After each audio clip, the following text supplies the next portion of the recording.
አይ 100 ብር እንዲህ ምን እንገናኝ።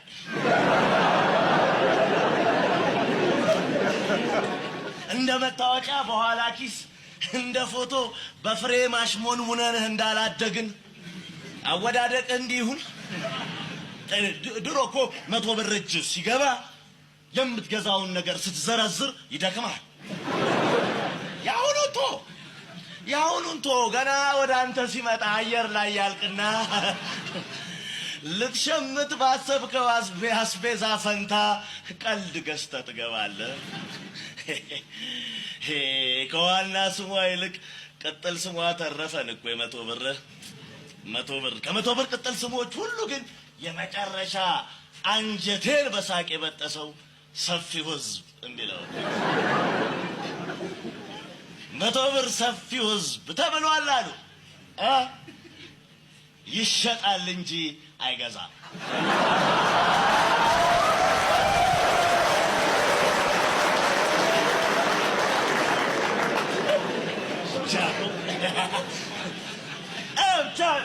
መቶ ብር በዚህ ሰዓት ስላቁ ምር ሲለው ታናናሾቹን ስብሰባ ጠራሉ።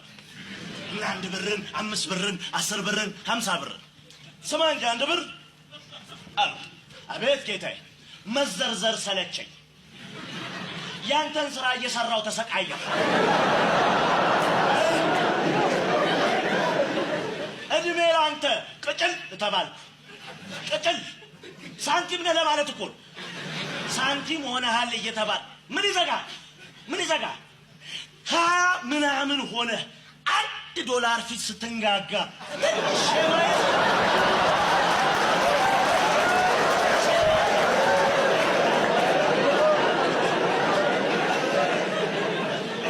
ኧረ ጌታዬ አለ 1 ብር። እርሶም እኮ $100 ፊት 20 ምናምን ነው።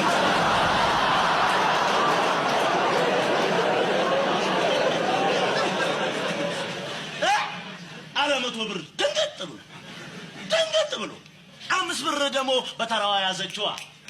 ያው ደንገጥ ሲል መያዝ የግምገማችን ባህሪ አይደል? ያዘችዋ። እስኪ ይሄን ድንፋታህን ቦሌ ሄድና ድገመው፣ ፒያሳ ሄድና ድገመው። እዛ እኮ ቲፕ ነህ። እዚህ እኮ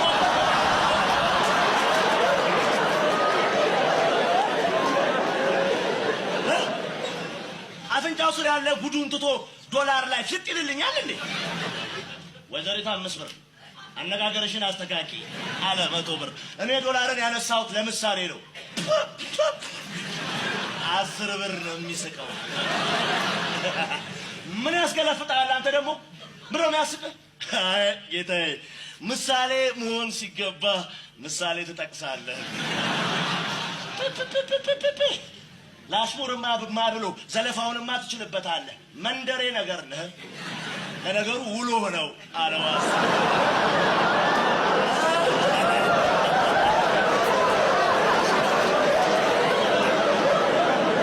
ስነ ስርዓት 100 ብር አቶ 100 ብር ስነ ስርዓት ጌታው።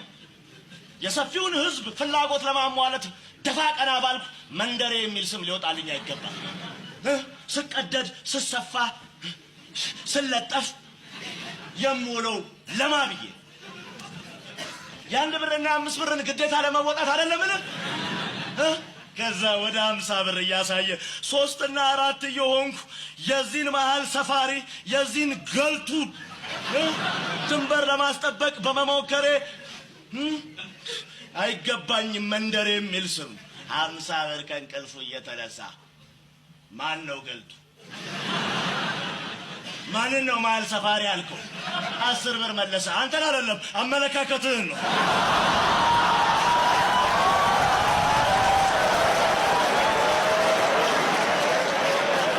እዛው አላ 50 ብር እዛው። እኔ አልደረስኩባችሁ፣ አትንኩኝ። እዛው እርስ በርሳችሁ ተደፋፈኑ፣ ተዘራዘሩ። 10 ብር ጣልቃ ገባ። አልጨረስኩም፣ ሀሳቤን አልጨረስኩም። መልኬ ሳቀፋችሁ በፊት እንተጋገዝ፣ እንረዳዳ። ሰርቶ ለፕላስተር ሆኗል የኔ ጉዳይ። ቢያንስ 1 ብርና 5 ብር ተጋግዛችሁ የቁስሌን ወጪ ሸፍኑ። በእኔ ስም መነገድ ይብቃ። አካሄድ 100 ብር ገባ። ይሄ ስብሰባ እንጂ ለቅሶ ቤት አይደለም። የብርነት ክብራችንን ጠብቀን እንወያይ እንጂ የሰዎች ስብሰባ አስመሰላችሁት። 100 ብር አሁን ገና ከአቅሟ በላይ ተናገረች። አሁን ገና ከአቅሟ በላይ ተናገረች። የሰዎች ስብሰባ አስመሰላችሁት አለች እኮ አብሬ ነዋ የክፍለ ከተማው ጥበቃ። ለማ እኮ አረፈ ይሉታል። ምን ቢል ጥሩ ነው? እንዴት ሳይገመገም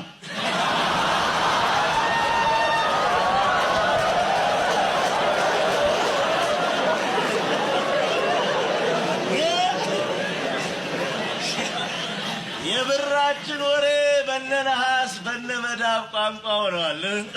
አንዱ የኛ በጤፍ ሆነው አንድ ሽማግሌ በልመና ልቡን ጥበት ሲያደርጉት 1 ብር መሽረት አደረገና እየሰጠ ደግሞ ጠጣበት አሉ። ሽማግሌውስ የለ ቤት እሰራበታል።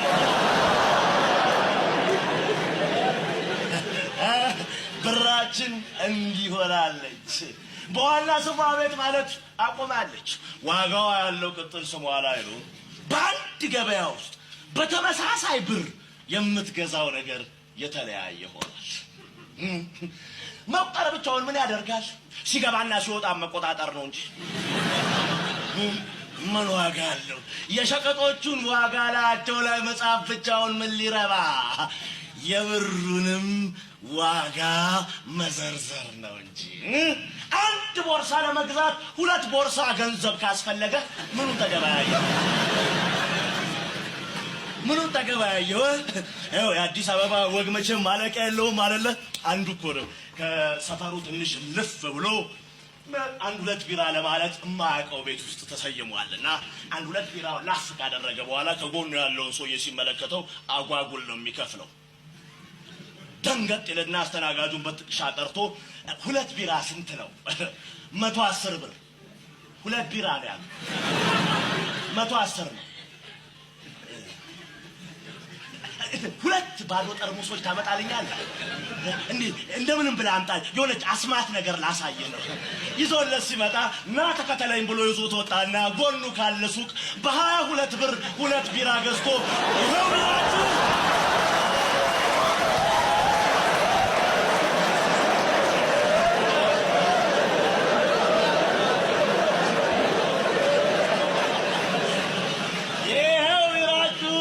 ወንድም እዛው ቀዝቀዝ አድርግና ለለመድከው ሽጣት።